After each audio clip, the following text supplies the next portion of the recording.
Hier soir, Emmanuel Macron nous sortait un discours de chef d'État en guerre, la menace russe, la dissuasion nucléaire contre la Russie. Oui, rien que ça, la dissuasion nucléaire. Sergueï Lavrov a réagi immédiatement. C'est une menace directe contre la Russie. Et Poutine enfonce le clou. Certains veulent jouer encore à Napoléon Bonaparte. Ils ont oublié comment ça se termine. On en est là. Macron pousse toujours plus à l'escalade pendant que ses alliés prennent peur. Berlin et Rome reculent, Washington freine et Paris fonce tête baissée. La question est simple. Emmanuel Macron est-il en train d'envoyer la France dans une guerre directe contre la Russie ? Reprenons depuis le début. Macron évoque la possibilité de troupes françaises au sol en Ukraine dans le but d'une mission de maintien de la paix. Il évoque ensuite la mise en œuvre de la dissuasion nucléaire, autrement dit l'utilisation de l'arsenal atomique français dans le conflit. Et en même temps, son ambassadeur fait des allers-retours à Moscou dans le but de maintenir des relations. Il y a un truc qui colle pas. D'un côté, Macron nous vend la Russie comme une menace existentielle pour la sécurité de l'Europe. Et d'un autre, il envoie ses diplomates discuter tranquillou à Moscou. Alors, c'est quoi le plan? On joue la provocation maximale et on essaie de rattraper le plan en douce?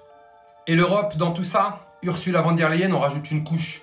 Alors qu'en 2022, elle nous vendait l'armée russe au bord du chaos avec des récupérations de pièces électroniques dans les machines à laver, elle nous vend cela maintenant comme une menace existentielle où il faut débloquer 800 milliards d'euros pour la défense européenne.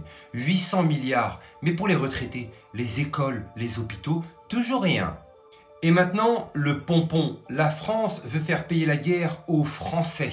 Oui, vous avez bien entendu, Sébastien Lecornu, ministre des Armées, affirme que les Français doivent investir de manière patriotique dans l'effort de défense. En clair, après avoir vidé les caisses de l'État en armant l'Ukraine, ils sont maintenant prêts à prendre le vôtre. Mais le plus inquiétant dans tout ça, c'est que l'Ukraine n'a même plus son mot à dire. Antonio Costa, président de la Commission européenne, le dit noir sur blanc. Les négociations de paix, c'est nous qui décidons quand ce sera le bon moment. Autrement dit, Bruxelles dicte la guerre et elle souhaite dicter la paix si elle en veut une. Et ensuite, l'Ukraine sera absorbée par l'Union européenne comme vassale. L'Ukraine rejoindra l'Union européenne, affirme-t-il.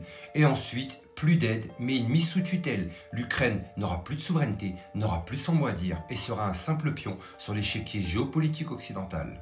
Alors soyons clairs, Macron veut jouer à la guerre contre la Russie. L'Union européenne ne veut clairement pas de la paix tant qu'elle n'aura pas décidé. Et en attendant, c'est nous qui allons payer la facture. Et Macron veut faire de nous un État belligérant et une menace directe contre la Russie pendant qu'il nous demande de payer tout ça. Alors, plusieurs questions se posent. Emmanuel Macron et l'Union européenne agissent-ils réellement seuls ? Ou quelqu'un ou une organisation au-dessus prend réellement l'initiative de nous amener vers une troisième guerre mondiale contre la Russie? Dites-moi en commentaire, l'Union européenne et Emmanuel Macron essayent-ils de franchir une ligne rouge?